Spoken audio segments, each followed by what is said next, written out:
Olá, meu nome é Pablo Vilaça, eu sou crítico de cinema e fundador do site Cinema em Cena. E é oficial, os atores em Hollywood entraram em greve.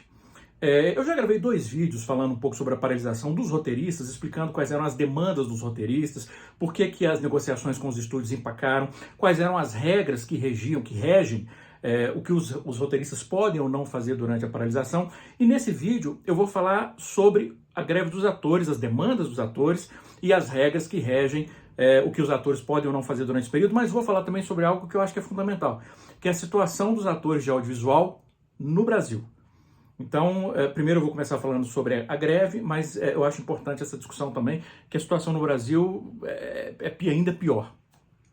Bom, o contrato que rege as relações entre os estúdios e a categoria de atores, os atores representados pelo SAG, Screen Actors Guild, o sindicato dos atores, e os estúdios representados pelo AMPTP, que é a Associação de Produtores, enfim. E aí essa empresa representa, a AMPTP representa os estúdios, representa a Amazon Prime, Apple Plus, representa a Netflix e negocia em nome dos CEOs, dos executivos, dos presidentes dessas empresas.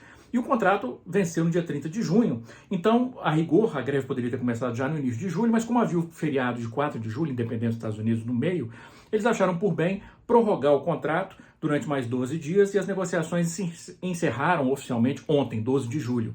E não levaram a lugar algum. E hoje, a diretoria do SEG, do sindicato, se reuniu e eles já tinham conseguido a autorização dos atores, assim como os roteiristas fizeram. Eles já tinham feito uma votação prévia entre os membros do sindicato que autorizaram declaração de greve e eles optaram por declarar greve hoje. A presidenta do sindicato, inclusive dos atores, é a Fran Drescher, que talvez muitos de vocês se lembrem como a protagonista da sitcom The Nanny. E se está se revelando uma sindicalista, uma líder sindical apaixonada. Ela fez um discurso ao declarar a greve que foi um discurso veemente, incisivo, daqueles que realmente são feitos para mobilizar a categoria. E as demandas são muitas. É claro que as demandas mais básicas, algumas das demandas mais básicas coincidem com as dos roteiristas. Não em valor, talvez, ou porcentagens exigidas, mas em natureza. A mais básica delas é, obviamente, um reajuste da remuneração base da categoria, que há muito tempo não é reajustado. Então eles querem um salário base de roteiristas e atores que haja um reajuste. Os atores pedem um pouco mais do que os roteiristas, é natural, isso sempre acontece. Os estúdios vieram com uma contraproposta que não chegou perto do que os atores exigiam, mas a principal base de disputa dos atores com os estúdios, que também é uma disputa que aconteceu entre os roteiristas e os estúdios, diz respeito à remuneração compensatória, os chamados residuals, que eu expliquei num dos vídeos falando sobre os roteiristas, que é quando um trabalho que um ator já fez no passado, ele é reexibido na televisão, o ator ganha uma porcentagem cada vez que aquilo passa na TV. Ele ganha uma porcentagem relativa ao valor do seu contrato inicial, ou em alguns casos, do valor do licenciamento do estúdio para que aquilo passasse na televisão. Isso funciona há décadas. Os streams, as plataformas de streaming mudaram essa lógica, porque elas não liberam números, estatísticas de visualização, então não há como calcular quantas vezes uma série, um episódio de uma série ou um filme foi visualizado, e com isso não dá para calcular residuals e os atores não recebem nada. Recentemente, por exemplo, The New Yorker publicou um artigo que eu vou até comentar no blog essa semana, é um artigo, enfim, é assustador, que a série Orange is the New Black, que é uma das séries que ajudaram a estabelecer a Netflix como uma produtora de conteúdo, em vez de ser simplesmente uma licenciadora que exibia material, filmes e séries produzidos por outros estúdios. Junto com The House of Cards, o Orange is the New Black não só estabeleceu a Netflix nesse papel, mas ajudou também a estabelecer a cultura do binge-watching. E o New Yorker foi entrevistar vários integrantes do elenco da série, pessoas que ficaram na série todas as temporadas, e viram que a maioria não recebeu primeiro, proporcionalmente ao sucesso que a série atingiu no mundo inteiro, não receberam nada. E hoje, por exemplo, alguns deles receberam, por exemplo, um deles fala na matéria que foi abrir o cheque dos residuals, remuneração compensatória, e recebeu $20 por 2022. Quer dizer, é um negócio impensável. Vários dos atores, inclusive, continuaram durante a série trabalhando nos seus empregos originais, alguns como garçons, porque a remuneração, e hoje continuam, porque a remuneração não era adequada e não ganham a remuneração compensatória pela exibição da série. Então é um problema grave. E as plataformas de streaming se recusam a liberar esses números. Há modos de calcular isso? Existem, quer dizer, grosseiramente porque existem serviços, empresas que não são ligadas oficialmente às plataformas de streaming, mas que conseguem calcular mais ou menos a audiência através de metodologias particulares dos filmes, das séries e tal. Mas isso não é um negócio que dê para calcular muito bem. Então, esse é um dos problemas. Esse é um dos grandes motivos de disputa dos atores com os estúdios. Né? Como eu falei, existem demandas particulares. Os roteiristas têm a questão dos mini rooms que eu expliquei, né, nos vídeos lá. Isso, claro, não se aplica aos atores. Mas aqui os atores, eles também estão protestando, e isso foi um outro ponto de disputa irreconciliável entre atores e estúdios, que é o uso da inteligência artificial na criação de imagens. Os roteiristas já tinham protestado contra isso. Eles tinham colocado, né, nas suas negociações que os estúdios não poderiam aceitar material produzido por inteligência artificial, óbvio, para valorizar, porque senão os estúdios vão substituir o que eles puderem por inteligência artificial, porque eles não precisam pagar roteirista. E os atores, com o avanço da tecnologia, eles sabem que é uma questão de pouco tempo até que os estúdios também comecem a flertar com a ideia de substituí-los por versões digitais. Então, um dos elementos da negociação é evitar isso. É uma exigência contratual para que os estúdios não possam utilizar as imagens, né, a face, o rosto dos atores, através de inteligência artificial, para projetos que os atores não aprovarem. Aliás, não aprovarem não, eles não querem aprovar, eles não querem que use de forma nenhuma, porque eles sabem que a partir do momento que abrir essa porta, não, tudo bem, pode usar, você deixa que a gente aprove. A partir do momento que eles abrirem essa porta, acabou. Os estudos vão começar a usar e vão encontrar buracos na negociação e depois, né, postumamente vão utilizar. Então, enfim, eles querem barrar. E aí surgiu, olha isso, que coisa inacreditável. Durante as negociações com os estúdios, surgiu a revelação. Uma das coisas que os estúdios queriam colocar no contrato é que os estúdios teriam o direito de contratar figurantes. E é bom lembrar que o sindicato de atores também representa os figurantes, não são só os atores, né? São atores, a maior parte dos atores, são 160 mil membros no sindicato, a maior parte dos atores não são atores ricos, ao contrário, são aqueles atores que praticamente eles têm que trabalhar o tempo inteiro para conseguir pagar o aluguel e comer mais ou menos. Figurantes ainda mais. E os estúdios queriam colocar no contrato que eles teriam autorização para contratar figurantes, para esses figurantes deixarem se escanear. Eles pagariam uma diária para o figurante e poderiam utilizar a imagem do figurante quanto tempo eles quisessem, para sempre. Eles queriam criar, basicamente, uma biblioteca de figurantes, que eles não precisariam mais pagar figurantes para produção nenhuma. Era só ir na biblioteca e usar, e eles teriam de... Veja que coisa inacreditável. E é claro que o sindicato não pode aceitar isso, porque ele vai estar, na prática, exterminando uma categoria. Acabou a figuração. Acabou a figuração, porque é isso, a gente sabe que as grandes corporações, se elas puderem não pagar o trabalhador, elas não vão pagar. Pode ser antipático, vai ser mal para a imagem, mas não interessa. Eles não estão preocupados com a imagem, eles estão preocupados com os lucros e o que os acionistas vão achar, o que o Wall Street vai achar. Então é uma situação terrível. E que acabou não encontrando, eles não encontraram meio termo, e aí a greve foi declarada. Como eu falei, existem algumas regras que regem o que os atores podem ou não fazer durante esse período. De imediato, óbvio, acabou a produção, paralisou todas as produções em Hollywood, audiovisuais, com exceção das novelas. As novelas produzidas na Califórnia, ou em Nova York, enfim, as novelas norte-americanas, o contrato delas é diferente do contrato de séries e cinema. Então as novelas podem continuar sendo gravadas, mas só. O resto acabou. Não pode mais gravar filme, não pode mais gravar série, episódio, nada. A partir de meia-noite dessa quinta-feira para sexta. Isso vale, é bom apontar, isso vale também para os atores que estão trabalhando em produções fora dos Estados Unidos.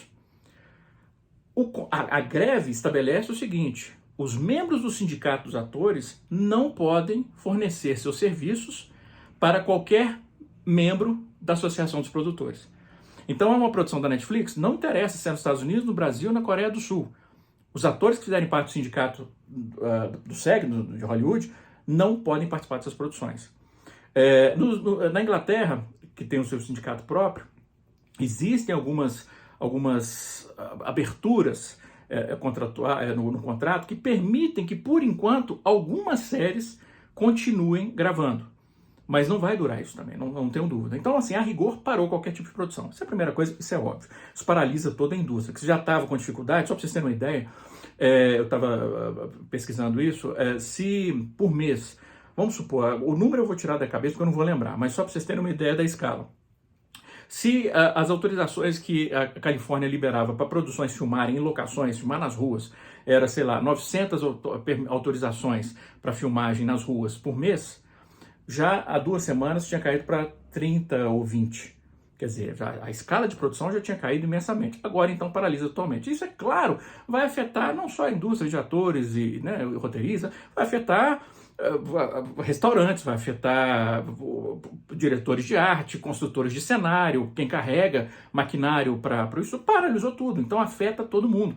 Então, não é só os atores. Mas os atores não têm outra posição. E aí os estúdios, inclusive, querem fazer os atores ficarem tendo a forma de vilões, quando na verdade são eles, os estúdios, que não aceitaram fazer qualquer tipo de acordo, enfim. Mas continuando, que os atores não podem então trabalhar, não podem participar de qualquer evento para divulgar os filmes. Então, por exemplo, já de imediato estava tendo a estreia de gala de Oppenheimer em Londres, e o elenco todo foi para lá para participar. E eles foram embora antes da estreia. O Christopher Nolan teve que explicar para a plateia que estava lá para ver os atores. Eles tiveram que ir embora, porque embora a rigor, a greve ainda não tenha começado, só à meia-noite, num ato de solidariedade, os atores já deixaram a premiere. Porque os atores não podem participar de qualquer evento para divulgar os trabalhos feitos pelos estúdios. Então não pode ir a talk show, não pode participar Comic Con, que vai ter em San Diego em julho. Se você comprou ingresso, má notícia, não vai ter ninguém lá, a não ser que tenha um milagre e a greve acabe antes do final de julho. Mas os atores não vão poder participar. Os atores só podem participar, não podem participar de premiação. Então o Emmy, que ia acontecer em setembro, 18 de setembro, uma data linda, se a greve não se resolver até lá, o Emmy vai ser adiado para dezembro, inicialmente. A única exceção de atores poderem participar de eventos como a Comic Con e premiação é se eles estiverem sendo homenageados pela sua carreira. Aí eles podem ir, mas se for para divulgar algum filme, não. Eles podem participar, por exemplo, de eventos de caridade? Pode. Desde que eles não apareçam em nenhuma foto ou vídeo do lado da logomarca de alguma corporação. Então existem regras realmente que os atores eles vão ter que prestar bastante atenção nisso, e a recomendação do estúdio, do sindicato é, na dúvida, não faça. Se você está na dúvida se você pode fazer isso ou não, não faça. Enfim, essa é a situação dos atores lá. Aqui a situação, infelizmente, é ainda pior. Eu pretendo fazer alguns vídeos, talvez, pelo menos mais um, mas talvez até mais, porque o assunto realmente é vasto e delicado e complexo. Mas eu tive algumas conversas recentes com uma organização não governamental chamada Interartes, inclusive com um diretor executivo da associação, que é o Victor Drummond, um advogado que faz o aconselhamento legal da associação. É uma associação que representa 3.000 atores e atrizes do audiovisual brasileiro. E conversando com a associação, com a Interartes, o painel que a gente tem hoje da situação dos atores no Brasil é ainda pior, é de uma precariedade imensa. Para vocês terem uma ideia, dos 3.000 associados, né, dessa associação, cerca de 1.200 tiveram que recorrer à ajuda durante a pandemia para comer. E ainda hoje, vários deles passando dificuldades financeiras. De novo, dificuldade para comer. E aí que vem a questão, que é muito importante. Atores célebres. Atores que talvez o público não imagine que passam por dificuldades financeiras. Atores que estão no ar. Atores que estão em trabalhos que estão sendo exibidos nesse momento e que estão passando dificuldades financeiras por causa de uma remuneração que não faz jus. Atores que têm carreiras de décadas. Eu, obviamente, não vou citar nome, porque, enfim... E não é nem questão de, porque vai ser uma humilhação para o ator, porque não é humilhação. O ator não tem que se sentir humilhado porque ele está sendo mal remunerado. A humilhação não é um ator. O absurdo é um sistema que permite que isso aconteça. Aliás, permite não. Praticamente garante que isso aconteça. Mas, enfim, não cabe ficar... Mas são realmente, assim, pessoas que você olha e fala assim, meu Deus, como é que pode? Essa pessoa é um patrimônio da cultura brasileira. Como é que a gente deixa acontecer um negócio desse? E é uma situação delicada, como eu falei, eu vou gravar vídeo especificamente sobre isso, mas para vocês terem uma ideia, quando eu falo sobre a remuneração compensatória, os residuals, que estão sendo um dos problemas principais na discussão, na negociação dos atores e os estúdios de Hollywood, aqui é ainda pior. Porque na década de 70, se não me engano, no final da década de 70, um contrato estabeleceu o direito dos atores de receberem direitos por reexibição. E é inacreditável isso. Por exemplo, novela. A novela vai passar de novo, eles voltam a receber alguma coisa. E aqui, como a gente tem uma coisa meio perversa, que é uma coisa similar ao que era talvez o sistema de estúdios, e mais, aqui era a situação em Hollywood pré-década de 40, pré-década de 50, melhor, quando os estúdios também eram donos dos cinemas, né, antes que houvesse a quebra, né, disso pelo Congresso norte-americano, um caso contra a Paramount, e aí os estúdios ou eram donos de cinema ou eram produtores. Aqui não, aqui os produtores são exibidores, a Globo produz, a Globo exibe, a Record produz, a Record exibe.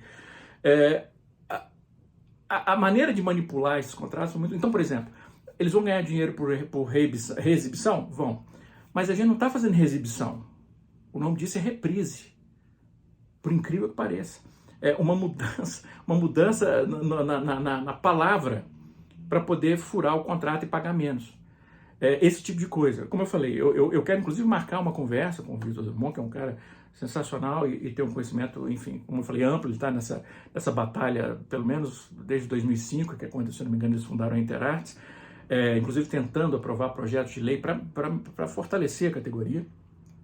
E como eu falei, a gente não tem ideia, muitas vezes, que atores que são célebres estão passando por essa situação. Uma outra coisa, e aí eu acho até curioso, porque assim, quem me acompanha há algum tempo sabe que eu não gosto de dublagem. Eu não assisto filme dublado, não assisto série dublada. Eu considero, particularmente, e eu já falei sobre os motivos disso mais 1 milhão de vezes, não é uma questão... Você sempre aparece, snobismo, é aquilo e tal. Enfim, eu não posso... Quer pensar isso, pense. Mas eu tenho razões que dizem respeito à linguagem, não a linguagem língua mesmo, a linguagem narrativa, a questões técnicas que eu considero que uma dublagem realmente são uma espécie de mutilação do filme. Então, quer dizer, quem me acompanha há algum tempo sabe disso, que eu tenho uma posição particular. Não estou falando que você não pode assistir filme dublado, não. Assiste filme dublado. Aliás, eu nunca falei que não podia ter filme dublado. Ao contrário, inclusive para criança, eu acho que filme dublado é importante formar público. O que eu disse, o que sempre eu combati foi o fato de, por exemplo, os cinemas passarem a exibir só filme dublado. Esse tipo de coisa. Mas não quero entrar nessa discussão agora. O que eu quero dizer da ironia é que, apesar de ter esse histórico, uma das coisas que nesses vídeos eu pretendo fazer é defender veementemente a classe de dubladores no Brasil. Porque o que está para acontecer, assim como nos Estados Unidos o sindicato está enfrentando uma ameaça da inteligência artificial tomar o lugar dos atores, aqui é a mesma coisa. Inclusive a Interartes recomendou aos seus associados que prestassem muita atenção quando fossem assinar contrato com as emissoras de TV ou outros produtores que estavam começando a incluir cláusulas de liberação de imagem para ser reproduzida através de imagem artificial. A pessoa perderia o direito de usar a própria imagem ou receberia mixaria para quando a sua imagem fosse utilizada. E isso é ainda mais grave quando nós falamos sobre dubladores. Porque se a tecnologia para poder criar versões digitais, físicas dos atores ainda é precária, hoje em dia você cria versões das vozes com muito mais facilidade. Então é perfeitamente possível, por exemplo, e é uma coisa que é discutida cada vez mais, que em vez de se contratar dubladores, você, através da inteligência artificial, você use, por exemplo, a voz do ator original para criar a versão dublada. E aí vem a ironia, você fala, Pablo, então é justamente o que você quer, né? Porque você quer é o ator original. Não, o que eu quero é a performance original. Uma versão de inteligência artificial não é performance, porque máquina não é artista, máquina não tem noção das nuances de interpretação, de uma hesitação na voz, de uma diferença na inflexão. As escolhas que você vê em algo produzido por inteligência artificial não são as escolhas do artista original, são as escolhas daqueles que estão manipulando a tecnologia. Não são esses os artistas responsáveis pela versão original. Então, se tem que ser dublado por dubladores, que pelo menos são seres humanos que vão estar ali e vão conferir algum grau de verossimilhança de natureza artística aquilo.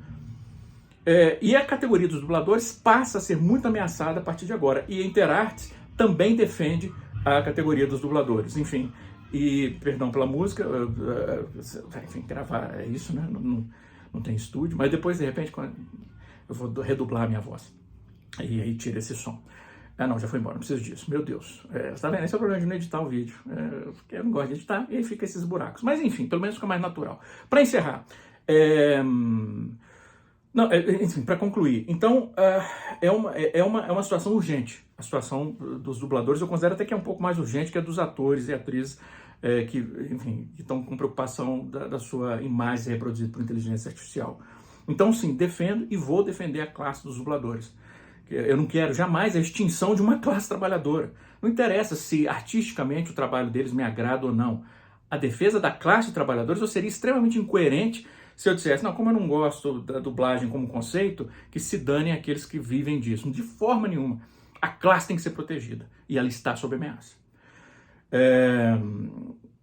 Talvez se eu conseguir que algum dublador converse comigo sobre isso, talvez até comigo, mas como provavelmente todos me odeiam, talvez eu não consiga. Mas eu vou conversar com o Vitor sobre isso. É isso. Eu espero que vocês tenham tido uma ideia um pouco geral sobre o que está acontecendo lá, o que está acontecendo cá, e vocês entendam a urgência, a importância dessa luta, porque enquanto os atores estão tentando mendigar 1%, 2% de aumento, você tem o presidente da Disney ganhando um bônus salarial ano passado de 30 milhões, o cara da Paramount, o cara da Warner, David Zaslav, que em 2021 ganhou um total de salário de 203 milhões de dólares, juntando as bolsas, opções de ações, etc. E esse ano vai ganhar outros 50 milhões de dólares, enquanto esses caras, que inclusive, só para encerrar, uma fonte próxima aos estúdios contou, por exemplo, a Deadline, que é uma fonte jornalística, enfim, reconhecida da indústria hollywoodiana, que uma das estratégias dos estúdios era permitir que as negociações se arrastassem até que os roteiristas começassem a perder suas casas e seus apartamentos, porque eles iam ter mais urgência de negociar. Olha o nível de desumanidade. É por isso que eu digo, eu tenho desprezo de fanboy de corporação. A Netflix é bacana nenhuma. Corporação é corporação. Não deixe se enganar. O Relações Públicas na rede social pode ser bonitinho e fazer gracinha, mas o CEO quer que você e qualquer trabalhador se lasque. É isso. Esse foi um momento comunista. Aliás, o vídeo todo foi um momento comunista.